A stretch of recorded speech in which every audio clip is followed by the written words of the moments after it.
નમસ્તે ફ્રેન્ડ્સ, શુભ નવરાત્રિ. કેટલું સરસ, સાદગીમાં સુંદરતા. આધુનિકતા સમયની સાથે નવીનતા તો લઈ આવે છે, પરંતુ સાદગીમાં જે સુંદરતા છે એ આધુનિકતામાં ફીકી લાગે છે મને.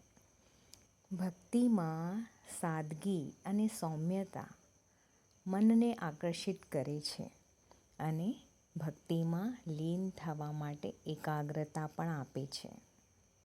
બોલો શ્રી અંબે માત કી જય. ઝીણી ઝીણી ઝીણી માની ઝાંઝરીઓ રણઝણી, મીઠા મીઠા સૂર મારા કાને સંભળાય. ઝીણી ઝીણી ઝીણી માની ઝાંઝરીઓ રણઝણી, મીઠા મીઠા સૂર મારા